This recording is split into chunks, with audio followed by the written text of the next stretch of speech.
बाबा जी की प्यारी सात संगत जी राधा स्वामी जी।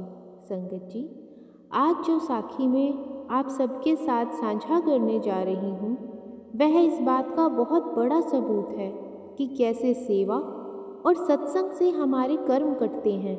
संगत जी, बाबा जी सत्संग में हमेशा कहते हैं कि हमारे किए गए कर्म इतने ज़्यादा हैं कि अगर हम सारा दिन 24 घंटे भी भजन सिमरन पर बैठे रहें तब भी वह कर्म खत्म नहीं होंगे। लेकिन अगर वह मालिक अपनी एक नज़र हम पर डाल दे तो वह अपनी एक नज़र से ही हमारे जन्मों जन्मों का मैल एक पल में ख़त्म कर सकता है। संगत जी, आप सबसे विनती है कि वीडियो को पूरा सुने और वीडियो को थोड़ा ध्यान से सुने, क्योंकि हमारी वीडियो का असली मकसद यही है कि ज़्यादा से ज़्यादा लोग परमार्थ से जुड़ पाएं। अगर हमें यह लगता है कि 40 मिनट का सत्संग हमारी ज़िंदगी में क्या बदलाव लाएगा, तो यह साखी सुनकर हम उस बदलाव के बारे में जान पाएंगे। संगत जी, यह साखी उस वक्त की है जब हमारे देश में गुरु नानक देव जी का नाम कोने कोने में फैला हुआ था। हमारे देश में कई संत जन्म ले चुके हैं और कई रूहों को तार कर अपने साथ ले जा चुके हैं। यह कहानी एक साहूकार की है। वह कारोबार में बाकी लोगों से थोड़ा अलग था। उस साहूकार में बिल्कुल भी घमंड नहीं था और अपना काम बहुत ईमानदारी से किया करता था। सब लोग उसकी बहुत इज्जत करते थे, लेकिन तब भी उसके मन में कहीं ना कहीं एक तड़प थी, और वह तड़प थी पूरे गुरु की खोज की। साहूकार चाहता था कि उसे कोई पूर्ण गुरु मिले जो उसे सच के बारे में बता पाए। साहूकार ने गुरु नानक देव जी के बारे में बहुत कुछ सुना हुआ था और वह उनसे मिलने की चाहत भी रखता था, क्योंकि उसे विश्वास था कि गुरु नानक जी ही उसे रूहानियत के भेद के बारे में समझाएंगे। गुरु नानक देव जी उस वक्त कई जगह यात्रा किया करते थे और संयोग से उन दिनों वह साहूकार के ही गांव में आ पहुँचे। गुरु नानक देव जी जब भी किसी गांव में जाते थे तो कुछ दिन वहां ज़रूर रुकते थे, और इस बार भी उन्होंने साहूकार के गांव में रुकने का फैसला किया। कई लोगों ने उनका सत्संग सुना और उनसे नामदान भी प्राप्त किया, जिनमें से एक वह साहूकार भी था। अब साहूकार हर वक्त गुरु नानक जी के गुणगान किया करता था। एक दिन ऐसे ही वह अपने पड़ोस में रहने वाले पुराने मित्र रामदास के आगे गुरु नानक जी का गुणगान कर रहा था।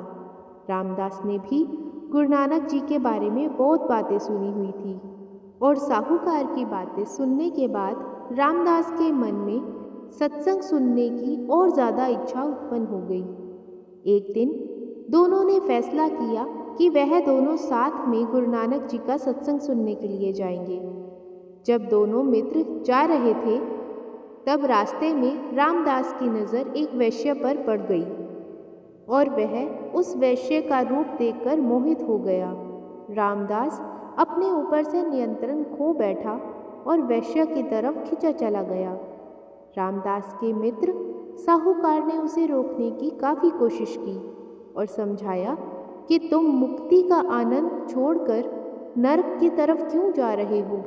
लेकिन रामदास ने अपने दोस्त की एक नहीं सुनी और अंत में साहूकार को ही अकेले सत्संग पर जाना पड़ा। अब हर रोज़ ही ऐसा होने लगा। दोनों एक साथ घर से निकलते थे, लेकिन रामदास हमेशा ही उस वैश्य के पास रुक जाता और साहूकार सत्संग सुनने के लिए पहुंच जाता। साहूकार हर रोज़ ही अपने मित्र को समझाने के कई प्रयास करता था, लेकिन रामदास ने वह गलत रास्ता नहीं छोड़ा। ऐसा करते हुए 1 महीना बीत गया। एक दिन साहूकार ने कहा कि आज बाबा नानक जी ने सारी संगत को प्रसाद देना है।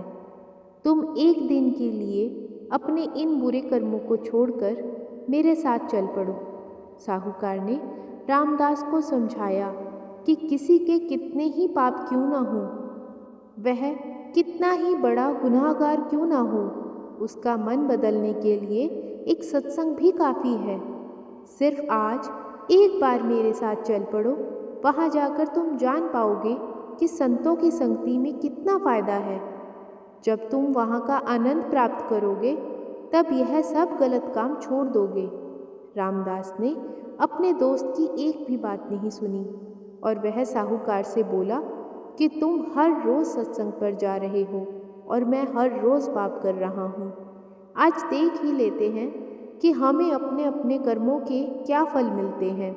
दोपहर बाद तुम मेरे घर आ जाना, दोनों एक दूसरे से अपना अपना हाल साझा करेंगे। यह बात कहने के बाद रामदास फिर से इस वैश्य के घर चला गया, लेकिन उस दिन वह घर पर नहीं थी। आखिर रामदास मायूस होकर अपने घर लौट आया और वह बैठकर साहूकार का इंतज़ार करने लगा। लेकिन साहूकार उस दिन हुए सत्संग में और वहाँ बाबा नानक और संगत के बीच हुई बातचीत में इतना खो गया कि घर जाने के लिए भी काफ़ी लेट हो गया था। साहूकार का इंतज़ार करते करते रामदास ने अपने हाथ में एक छड़ी उठा ली और ज़मीन की मिट्टी उस छड़ी से वह उखेड़ने लगा। मिट्टी बहुत ज़्यादा नर्म थी और वह निकलती गई। कुछ ही देर बाद रामदास की छड़ी एक मटके पर जा लगी। उस मटके पर ढक्कन भी लगा हुआ था। रामदास ने जब ढक्कन हटाया तो ऊपर ही एक सोने की मोहर उसे पड़ी हुई मिली। वह मोहर देखने के बाद रामदास लालच में आ गया कि हो सकता है पूरा मटका ही अशर्फियों से भरा हुआ हो। इस लालच में उसने वह पूरा मटका मिट्टी से निकाल लिया। लेकिन जब उसने वह मटका खोला तो देखा कि उसमें केवल एक ही सोने की मोहर थी और बाकी सब कोयले के टुकड़े थे। वह यह सब देखने के बाद काफ़ी निराश हुआ, लेकिन फिर भी उसने यह सोचकर खुद को तसल्ली दी कि बिना किसी मेहनत के एक सोने की मोहर उसे मिल गई। उसकी कुछ ही देर बाद साहूकार भी रामदास के पास लंगड़ाता हुआ आया। वह बहुत दर्द और परेशानी में था। उसे ऐसे देखकर रामदास ने उससे कारण पूछा। तब साहूकार ने बताया कि मेरे पैर में शूल घुस गया है और बदकिस्मती से वह पैर में ही अंदर टूट गया है। यह देखकर रामदास बहुत हंसने लग गया और उसने कहा कि देखो, सत्संग सुनने का और अच्छी संगत में रहने का तुम्हें क्या सिला मिला। तुम्हारे पैर में शूल घुस गया और मुझे पाप की राह पर चलते हुए भी बिना किसी मेहनत के एक सोने की मोहर मिल गई। साहूकार जानता था कि यह शब्द वह इंसान बोल रहा है जिसने एक बार भी सत्संग का और अच्छी संगत का रस नहीं चखा। लेकिन फिर भी यह सब बातें सुनने के बाद साहूकार के मन में शक पैदा होने लगा। उसके मन में यही आया कि हमेशा पाप ही क्यों फलता फूलता है और नेकी करने वालों को ही दुख और तकलीफ़ें मिलती हैं। वह सोचने लगा कि मैं कब से सत्संग पर जा रहा हूँ और मुझे इतनी तकलीफ़ मिली। क्या सद्गुरु की संगत का सच में कोई फ़ायदा है भी या नहीं? कहीं यह सब कोई वहम तो नहीं? बहुत देर तक दोनों मित्र आपस में इस विषय पर बातचीत करते रहे और अंत में उन्होंने फैसला लिया कि क्यों ना बाबा नानक के पास जाकर ही सारी बात बताकर कारण जाना जाए। जब वह दोनों बाबा नानक के पास गए और उन्होंने सारी बात बताई तो बाबा नानक ने उन दोनों के पिछले जन्म पर दृष्टि डाली। बाबा नानक ने पहले रामदास से कहा कि पिछले जन्म में तुमने किसी को एक मोहर दान की थी। इसके बदले इस जन्म में तुम्हें मोहरों से भरा एक मटका मिलना था। लेकिन इस जन्म में तुमने जो बुरे कर्म किए उसके बदले वह मोहरें कोयला बनती गई। जैसे ही तुम एक पाप करते, एक सोने की मोहर कोयला बन जाती। आज तुम पाप करने से बचे हुए थे, इसलिए आज वाली मोहर तुम्हें मिल गई। फिर बाबा नानक ने साहूकार की तरफ मुड़कर उसके पिछले जन्म के बारे में बताया कि पिछले जन्म में तुम एक बेरहम राजा थे। तुमने कई लोगों को मौत के घाट उतरवाया था। पिछले जन्म के इन्हीं कर्मों के कारण तुम्हें इस जन्म में बहुत जुल्म सहना था।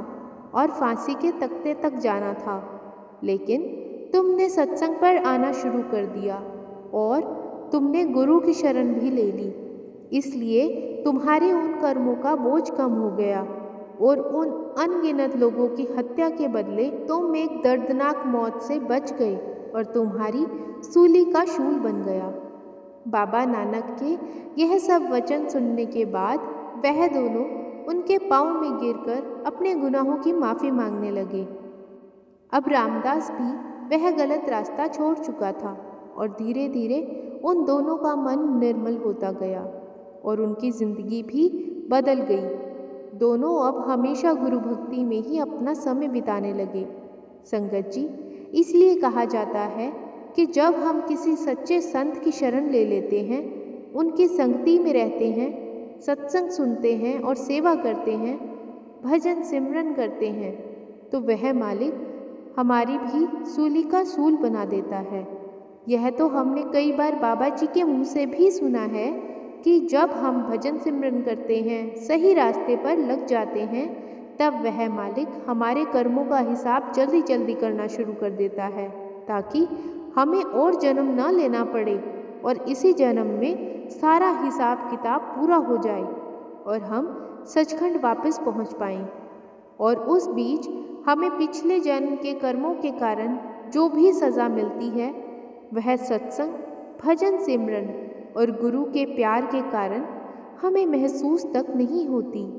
संगत जी, आज की साखी आपको कैसी लगी कमेंट बॉक्स में ज़रूर बताइएगा।